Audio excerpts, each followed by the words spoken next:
seeing past sight.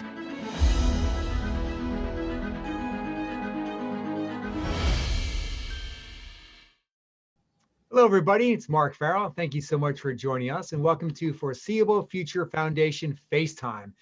And a lot of you know what FFF does, but of course, there are some of you who are like, wow, what does this organization do? I know they do something about sports. I know they do something about recreation. Well, we enable persons with visual impairments to live fulfilling lives through sport and recreation. And I couldn't believe, or I couldn't further agree and have a whole heartfelt belief in the fact that everyone has a rite of passage, all to experience sport and to recreate on any level. And that's why we partnered with Visions. Visions is a leading nonprofit rehabilitation and social service organization driven to develop and implement individualized programs that assist people who are blind and visually impaired of all ages to lead independent and active lives. Yes. And from Visions is Nancy Miller. Nancy Miller has been executive director and CEO for, not that long. Nancy, since 1971? Well, Really? I started in 1971 as a summer camp counselor, but I became CEO in 1987. Doesn't seem possible. You look like a kid, my dear. Thank you. Thank you for being on the show, and thank you for just leading an invaluable organization that has impacted countless for 95 years. Yes, we're very proud. We were started by 6 women who really believed that blind and visually impaired people had the right to be independent and also to find employment. And it was one of the few agencies in the 1920s that actually had racially integrated programming. Everybody, regardless of background, race, ethnicity, income, was welcome to all of the Visions programs. So you're innovative back then. Yeah, they were pretty ahead of their time, but they really believed that the way to help people who are blind and visually impaired was to give them training and opportunity and then get out of the way. Let them reach for their goals, achieve their goals, and be as integrated and as involved in their local communities as they wanted to be. Absolutely. Let them prosper. And Nancy, I have to just smile because I love the fact of the gender makeup of the brain trust, of the Initial Visions Brain Trust. Well, leave it to women. You know, this is a month to celebrate women, and the fact that this was a group that looked at what were the gaps in service back then, what were the services or supports not being offered, and they came up with their own agency to fill those gaps. And that really is what Visions has done these 95 years. We've looked at where we can be the most useful, where we can offer things that are not being offered by others, and where we can really encourage that positive approach and positive attitude. Sometimes people say to me, isn't it depressing working with people who are blind? And I say, exactly the opposite. You know, in fact, we have so many solutions, and even more now with technology, with all of the adaptations that are available. We have the answers. So this is the most positive environment to work in. Clearly, you have the answers. You've been doing this for 95 years. Not you, Nancy Miller. I mean, 50 years is a long time. 95 years. And I imagine the celebration that you had in mind probably a year, 2 or 3 ago was going to be grandiose. But obviously 20 and 21 have turned out to be quite different. So touch on the fact that, yes, things were turned upside down. The world is still semi upside down. How did that impact Vision Services? So right in the middle of March, when the governor put us on pause, really in a one-day turnaround, we told everybody stay home.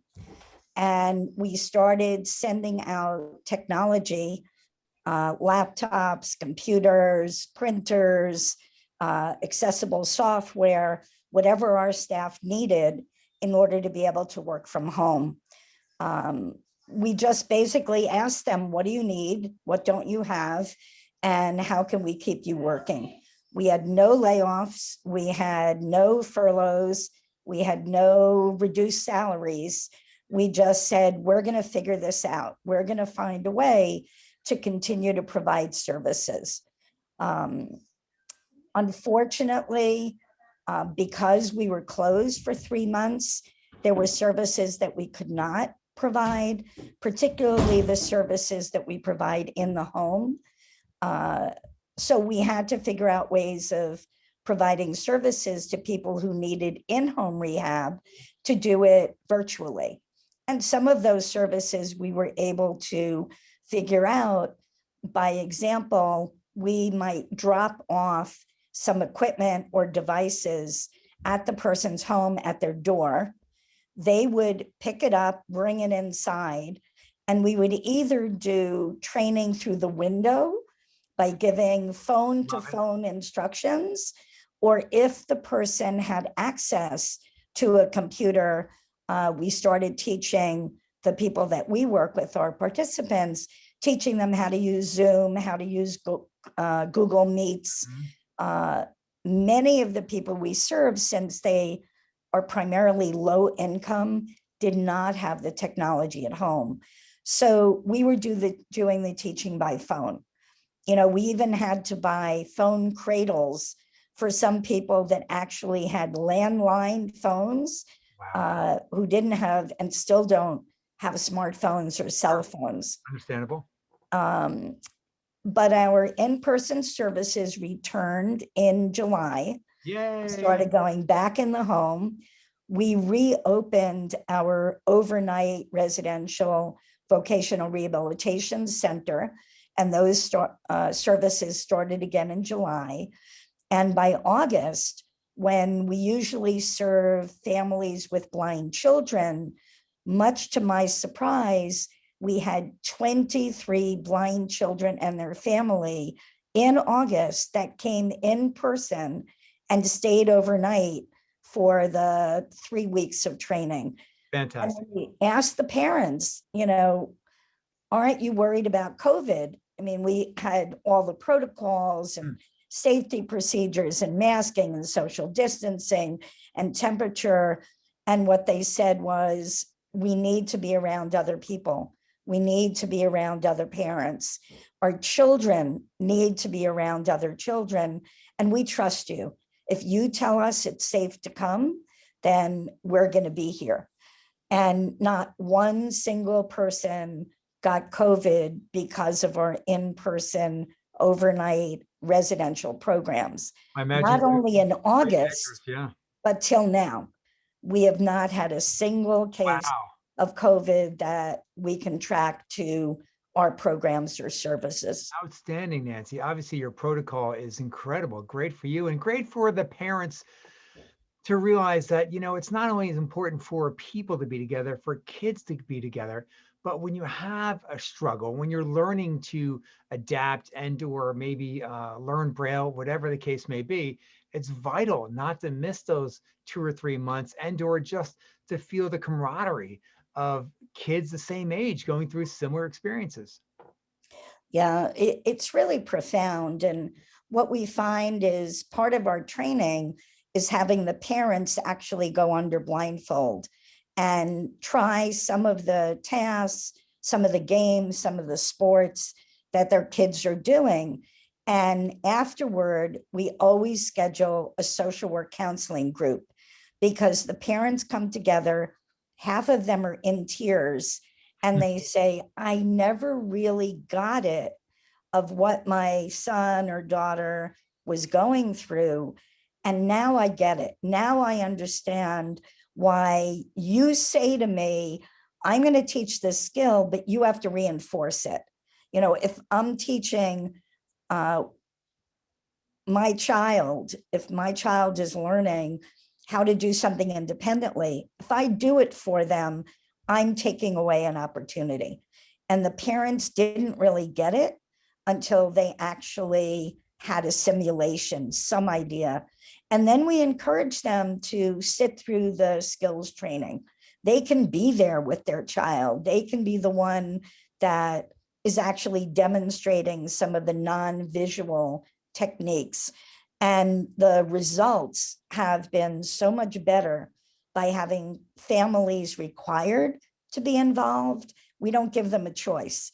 If they want their child to be involved, they have to come with them, including bringing siblings and grandma, whoever lives in the household All is encompassing. invited, all completely free of charge.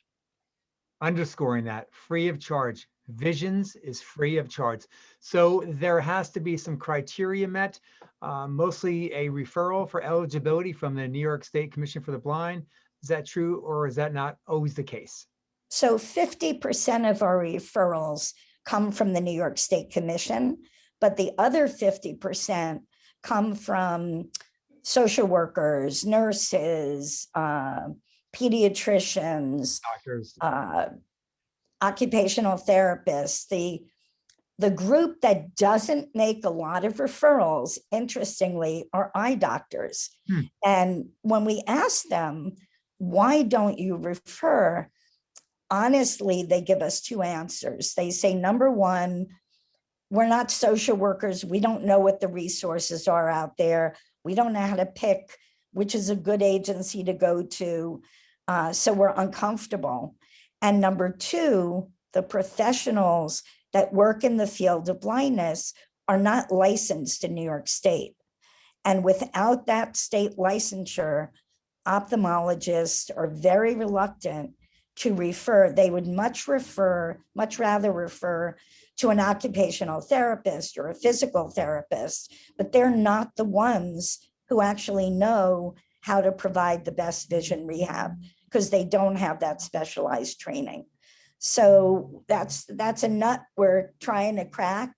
You know, we constantly educate the eye care community about the importance of making a referral for vision rehabilitation services.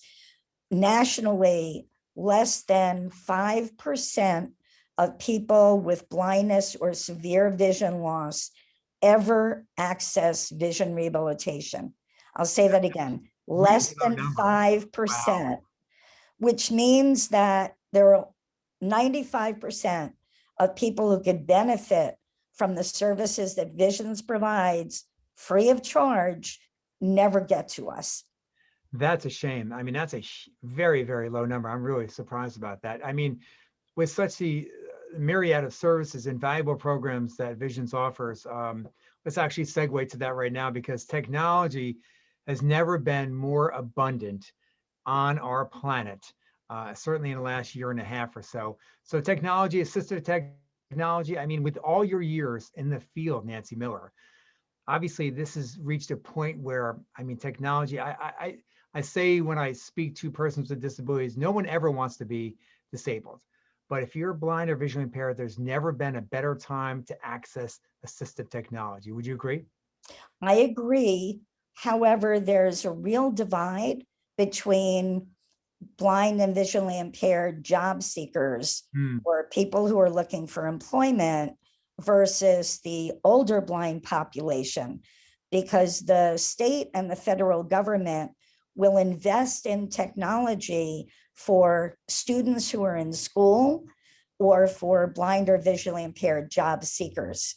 But when it comes to senior citizens, older adults who don't have an employment goal, there is no reimbursement, there is no funding stream for the technology that's out there. I would love to buy an Alexa or a tablet for every older blind person, the hundreds that we serve every year, but the reimbursement from the State Commission for the Blind really doesn't cover that kind of technology. I can help somebody with a low vision exam, optical aids.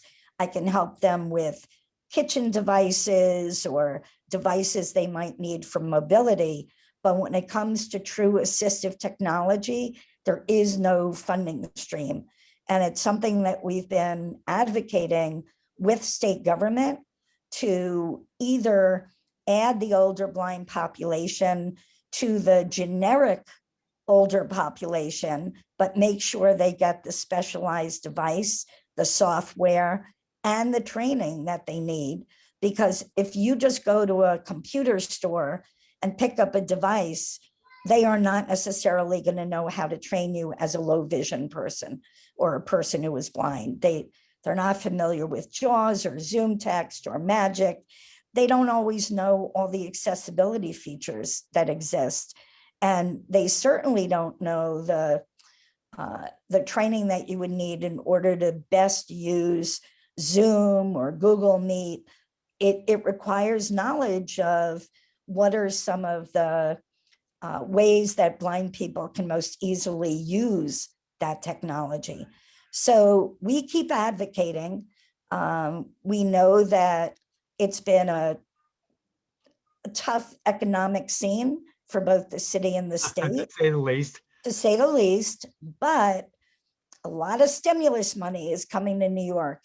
And we believe that people who are blind and visually impaired, people with disabilities, if they get this assistive technology, then it addresses so many of the problems that exist. The low employment rate, the social isolation, the digital divide right now. So many blind people who paused and stayed at home didn't have access to ordering food, to do online shopping, to socialize with friends and family virtually because they didn't have the devices. It's a real game changer all around. It is. And there's so much out there and so many opportunities, just the hundreds of applications that if you have a smartphone and you know how to use it, that smartphone really becomes your computer. But you have to have it and you have to be able to afford to pay for the connection, whether, Wi-Fi or broadband. Miller, how much interest is there on the senior population, the older consumers that Vision serves for assistive technology?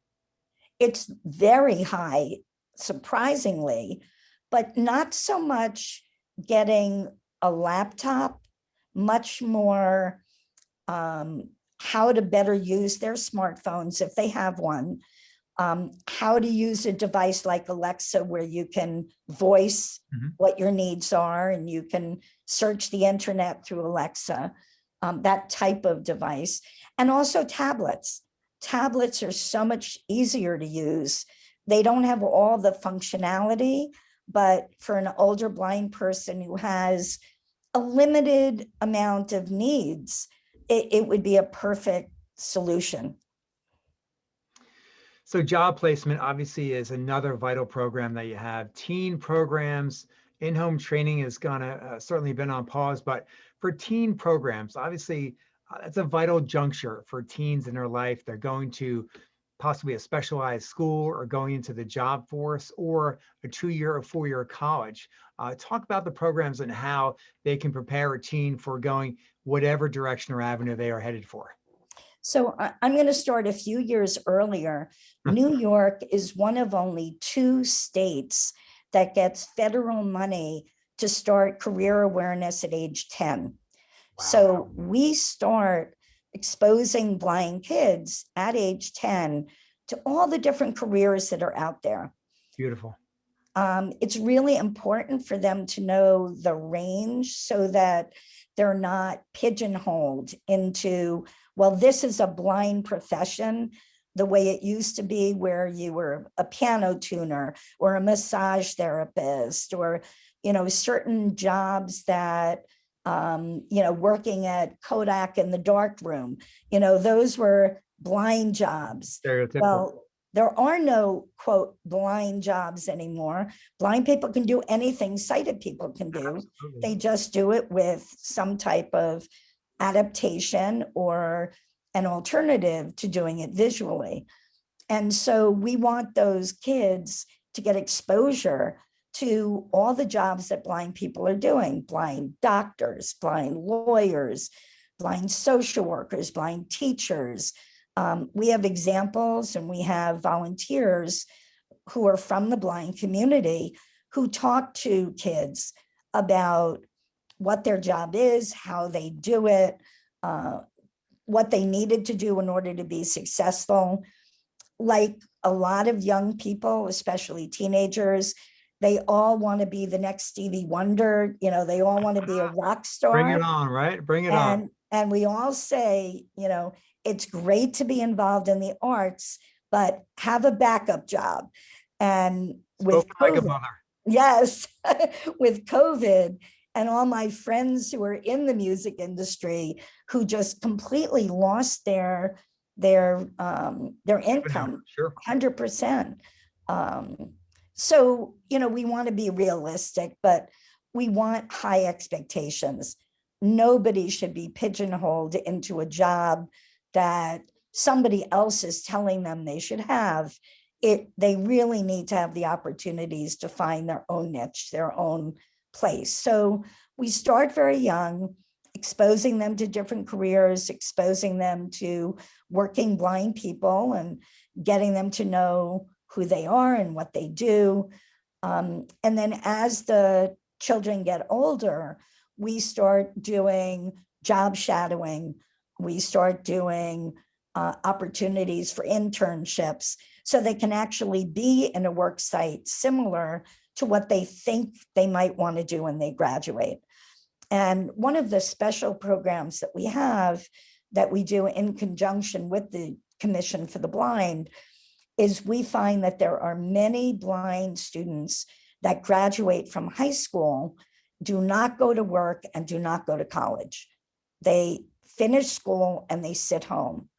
And to me, that was criminal. It was such a waste of talent. So we created a program specifically for that group, age 18 to 21, that have graduated from high school, but did not have a career goal or didn't think they could go to college or didn't want to go to college. And so we do a 15-week immersion where they learn all their independent living skills, fill the gaps of what they didn't get when they were in school. They have an opportunity to go into a certificate program, teacher assistant, vet assistant. We had one young man who wanted to be an HVAC technician, and we made sure that the training program was adapted so that he could take the tests as a blind student. We've had students that have done web design, website testing to make sure they're accessible. And all of the students take a national certification course in customer service, because that's something we all need on the job anyway. After that 15 weeks, what we have found is that a number of those students actually decide to go to college. They say, if I can make it through a 15-week training program, maybe I am college material. Nobody encouraged me, but why not? And now they have the confidence, they have the self-esteem, and they've proven something to themselves, and now they have the next step ahead of them. Fantastic. Nancy Miller is my guest. She's the CEO and Executive Director of Visions, which is headquartered in New York City on Greenwich Street. Also in 7 counties in Westchester and Lower Hudson Valley. Visions also covers Brooklyn, Queens, Nassau, and Suffolk counties, and Staten Island. The Rockland County location is a year-round residential rehabilitation and training center on nearly 40 acres. It's become one of the largest, most comprehensive overnight programs. Tell me about that, please. So we bought that property back in 1951. It was an old children's camp. And at the time, the goal was really to give people with vision loss an opportunity to meet each other and to get not only social support, but to be able to do activities that they were having difficulty doing in the local community. So we made sure that we had a lake with pedal boats and rowboats and canoes that blind people could go out on the lake. Experience great outdoors.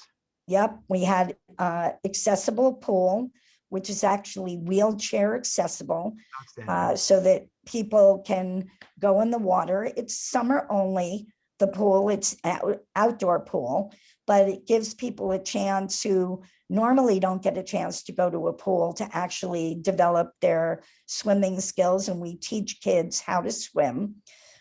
We have gymnasiums and all types of fitness centers where people can do indoor exercise and, weight training. We have a basketball court. And the goal is really to help blind people be more physically active, because what we find, especially when someone is newly blind, or if they didn't grow up as a blind person, they tend to stay to themselves. They become sedentary. They really become homebodies. And that's terrible for all kinds of reasons, health reasons, psychological reasons. So this campus, Vision Center on Blindness, was created to really give people opportunities to test their abilities and their skills. What we can't offer on campus, we try to look for opportunities within an hour drive. So, for example, we might look for a sailing program. We might look for rock climbing, and we'll partner with other nonprofits, horseback riding, things that we can't actually bring onto our campus, but we can expose people who are blind to activities that at home they wouldn't have access to. This is Shangri-La. We try, we listen. You succeeded. I know that our program is successful because we have so many people who come back year after year. I mean, this becomes their annual retreat. Coming this summer.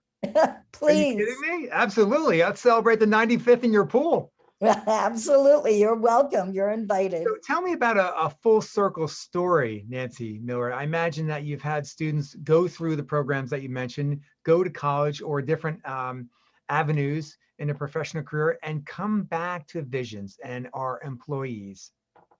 So I'll give you two quick stories. Please. The director of our rehab, her name is Kathleen McGuire. And I met Kathleen when I was working at VCB, and she was a toddler. And her parents and her grandparents all are visually impaired, and they brought her as a baby with her siblings to come to VCB.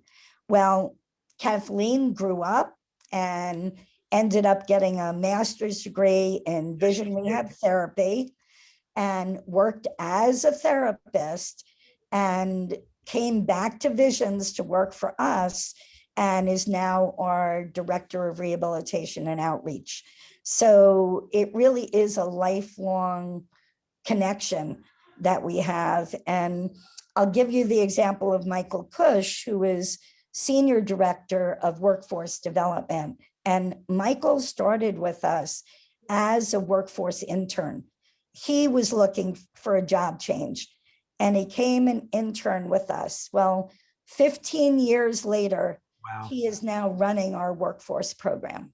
He's chasing you down, Nancy. Yes, he is. He wants that second title of longest employee.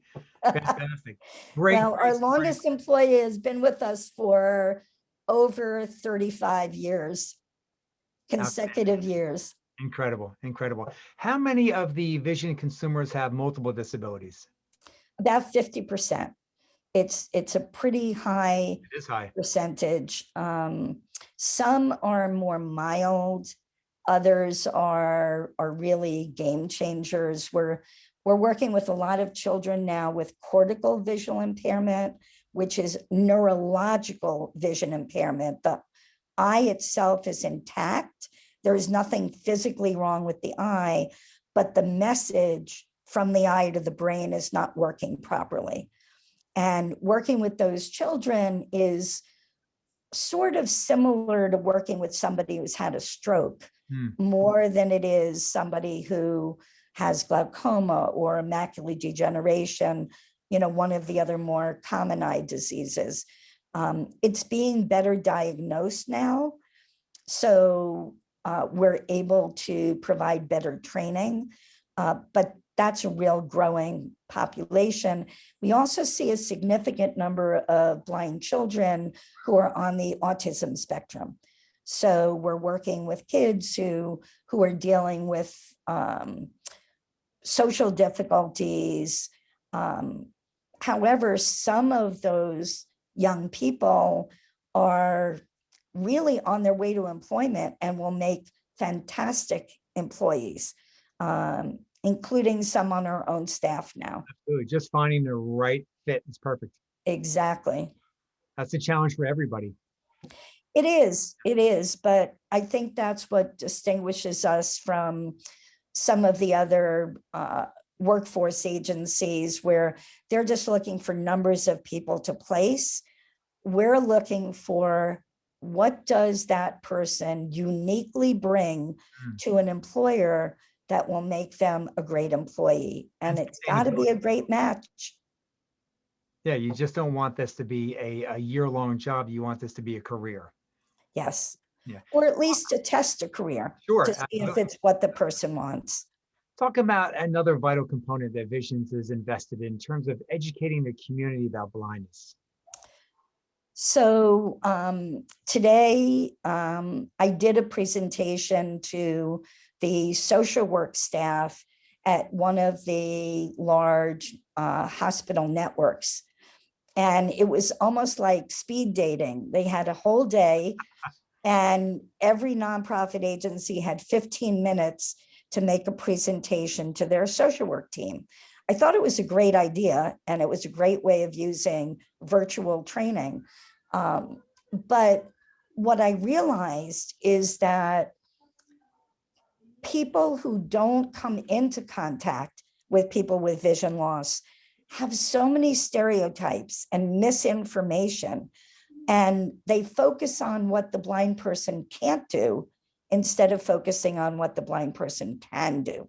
Correct. And that was part of that presentation.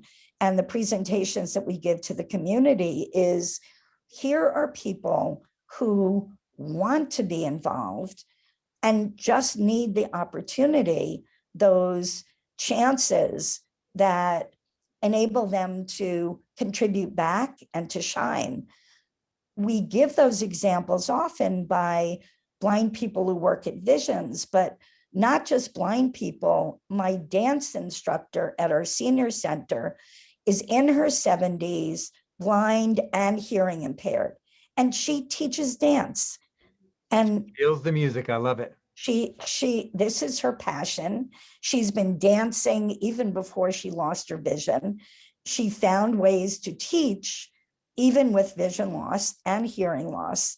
And, this to me is the image that we want the sighted community to have. Unfortunately, many of them think about, somebody sitting on the subway with a cup. That's their image of what happens if you lose your vision. Or they think of somebody who basically never leaves the house. And that's just not the case. Far from. And being exposed to not supermen, because that's the other part of the spectrum, is you can be just a regular, ordinary blind guy and, you may not climb Mount Everest, but thank you, Eric. Exactly, which is an image that many people have, but most people are right in that middle, just like sighted people. Absolutely. And that's the message that we want to convey. And next time you meet a blind person, you've met one blind person. They don't represent the blind community. They are unique and individual, just like meeting one sighted person. Absolutely. Well said. And when I give a talk on being visually impaired and doing triathlons, I can't see the swim course. But the takeaway is that, we can prepare for things in life, and we should, but some things arrives in life that we don't have the skills for, but it's how we react. But more importantly, everyone has a triathlon in life, whatever version it comes in, but it's how we react, and we don't give up, whether you have a disability or not. I mean, that's the core of who we are as a human being. And tapping into the March's Mindfulness Month, I want to dovetail on what you just said about sensitivity, because I know a lot of viewers are logging on saying to themselves, like, oh, I've been asked at a table at a restaurant, are you blind? That happens to me all the time when I pull out my 3.5 power magnifier. So if you can address on social situations and or professional quickly in terms of polite and maybe insightful educational ways to respond to maybe not the most polite comments made. So very often, if I'm going out to dinner or lunch with a blind person, the server will ask me what the person wants. And I will always say, I really can't speak for Joe because I don't know what Joe wants to order. Why don't you ask him? In a way to not embarrass the person, but to remind them that there's a person. Nobody can speak for anyone else, regardless of the situation. And you have the opportunity to speak directly to that person. Or I hear situations all the time where I'm with a blind person on the street and the blind person asks for directions and the person shouts back as if the person is deaf. It's got to be a Helen Keller connection somehow. Looking for a movie camera or something. Yeah, that people just assume if you're blind, you're also deaf. But, just saying, it's okay to speak at a normal voice. And I encourage the person I'm with to speak directly to the person so that they have a person-to-person interaction. I think some of the most annoying things that people will tell me is they're in a social or a work environment, they can't see the person, they're talking, and all of a sudden the person walks away and doesn't tell them they're gone. And there they are speaking to thin air, not even realizing the person isn't there. Their basic manners. Really rude, terribly rude. And somehow they think maybe the blind person will realize they're gone. I don't know. They must have a sixth sense, so they must right. They feel the air moving when I walk away. Yeah. But so those are the kinds of situations that, we encourage people to not get angry, to try to be patient, to explain and to train and to teach. But I also know that is a big burden, that this training shouldn't always be on the shoulders of the blind person, that the sighted community has to be allies.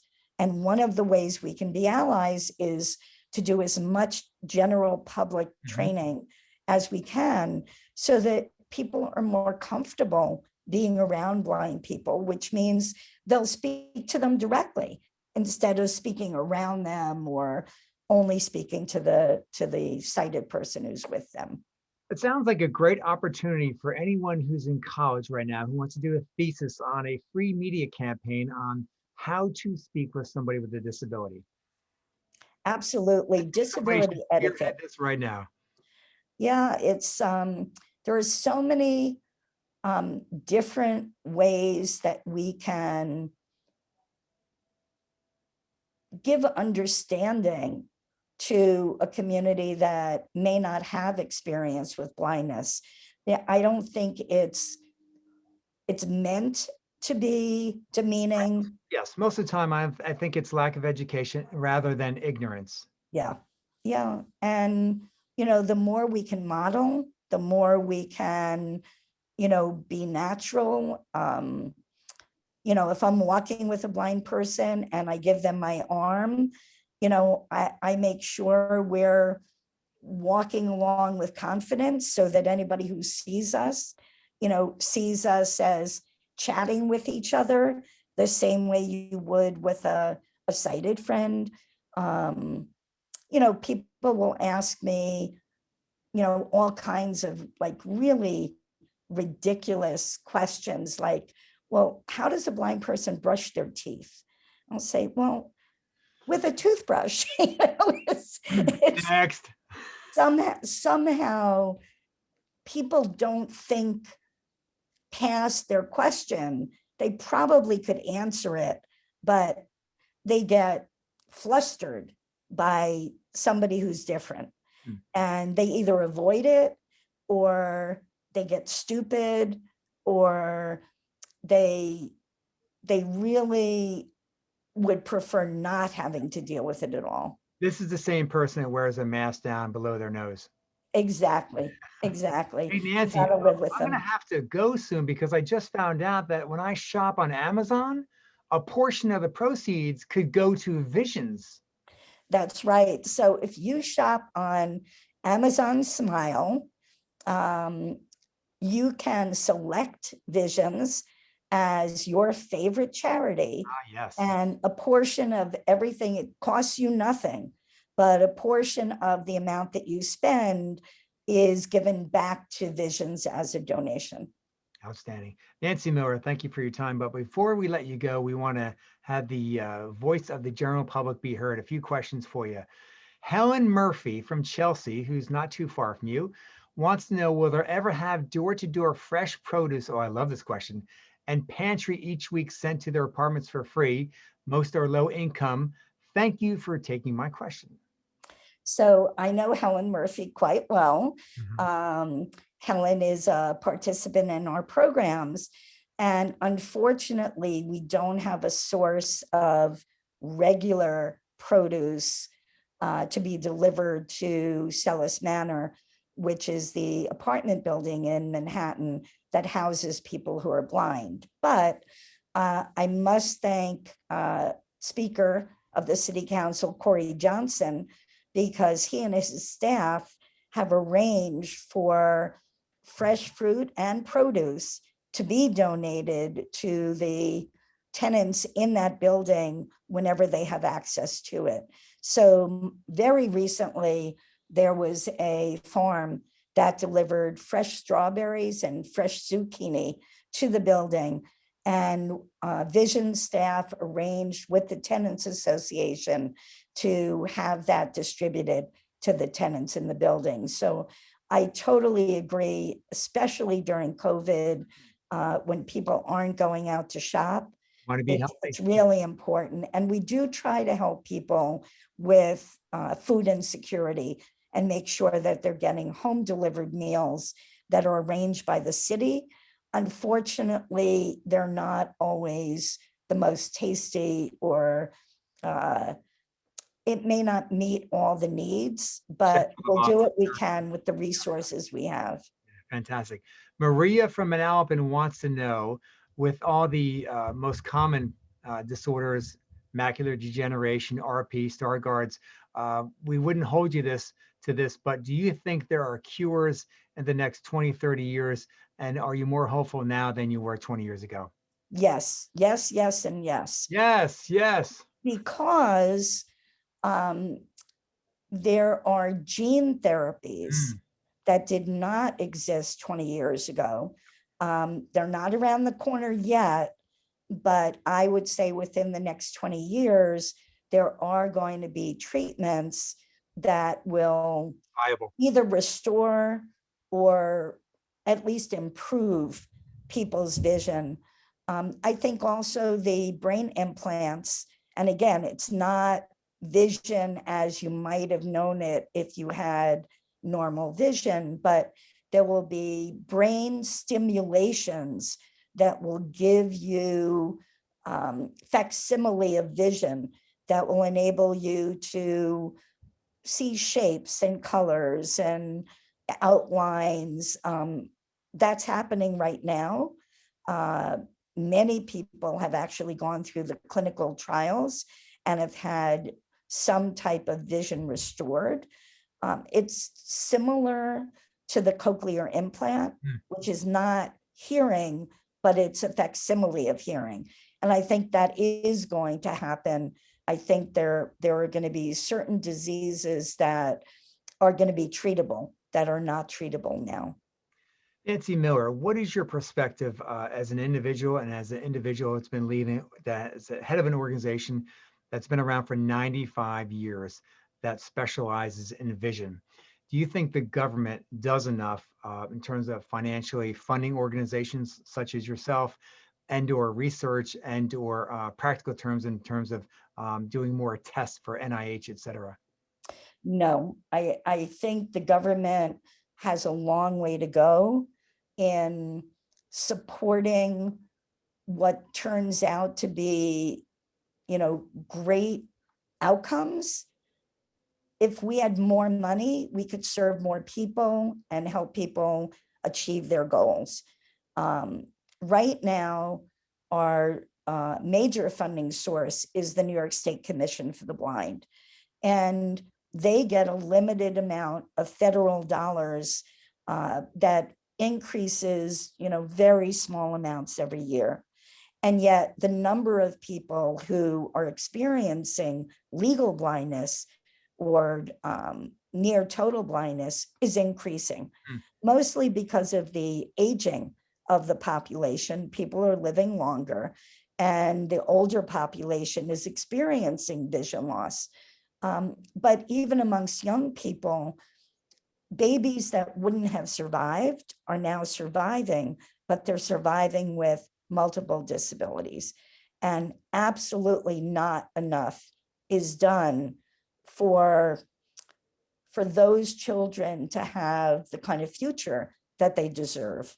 The clinical trials, I think, have been good. NEI, the National Eye Institute, I think is making some real breakthroughs, but the research is just not enough, and there isn't enough money going into eye research as opposed to other types of clinical trials.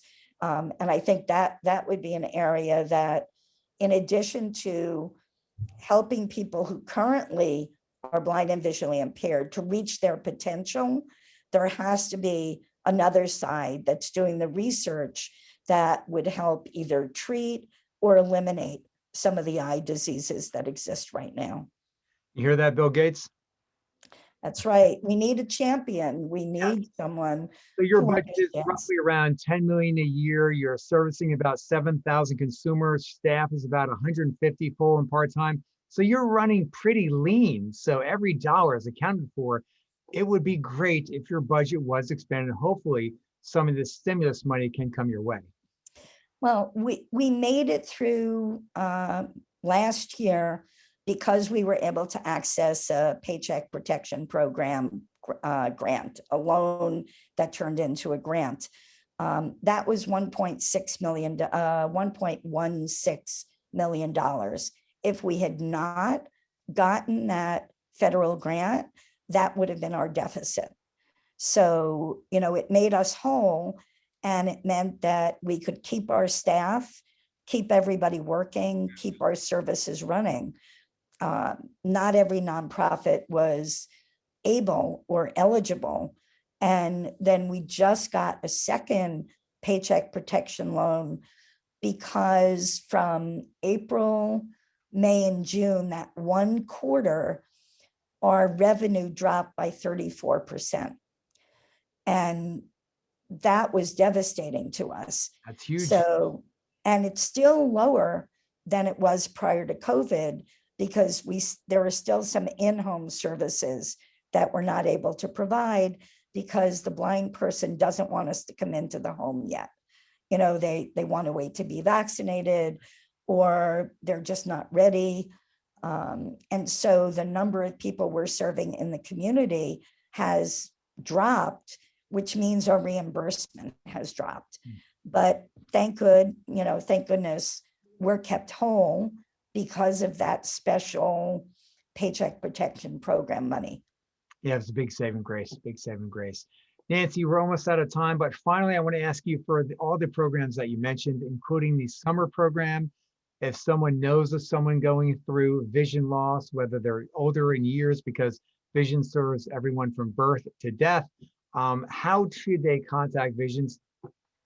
So the easiest way to get in touch with us is either calling us. You can use 212-625-1616, which is our main phone number, and you'll be connected to the right person. You can also email us at info, INFO, at visionsvcb.org. That's V as in Victor, I, S as in Sam, I-O, N as in Nancy, S as in Sam, V as in Victor, C as in cat, B as in boy.org. That info at visionsvcb.org actually goes to me. As the CEO, I want to know, who wants to know about us? What questions do they have? Good for you. And this way, I'm very close to the community that needs our help. And of course, everything is on visionsvcb.org, visionsvcb.org. Of course, we touched on a lot tonight, but not nearly as much as Visions actually accomplishes. I mean, it's a head scratcher, Nancy Miller, that all the programs that you accomplish and that all the people that you serve, and I thank you from everyone from across the country, because obviously you're based right here, but you're serving a greater community. Obviously that the talk is very, very fluent in terms of the great job and performance Visions does and has done, and we take our hats off to you and thank you very much for your continued support. And maybe you'll stick around for a few more years to make the 100th anniversary. Well, we'll see. I take 1 year at a time, but we're very fortunate to have an incredibly supportive and active board of directors. We have hundreds of volunteers, including our community advisory boards. Somebody would like to volunteer with us. We have volunteer boards that help get the word out, and we have an amazing staff. We have less than 10% turnover every year. And part of it, I think, is a real commitment to the people that we serve. So I can't do it alone. I may be the name at the top, but it's really our participants who are at the top of our organizational chart, and we all serve them. And you're in the people business, and there's nothing more gratifying, especially in the world that we live in now, when you make a major impact, even a subtle impact in someone's life. Well, thank you. That's our goal. I love to hear the stories of people who come back to us and, years later will say, my experience with Visions changed my life. And if we can do that one life at a time, then we've been successful. And you have. Keep up the great work. Nancy Miller, thank you so much for your time and your expertise. Thank you. Thank you so much to Juan for producing this amazing event, Anna for social media, Luke for being a director of photography. We couldn't do any of this without you, and for you for watching. Thanks again, everybody. Be well, be safe. I'm Mark Farrell. Keep living, keep laughing.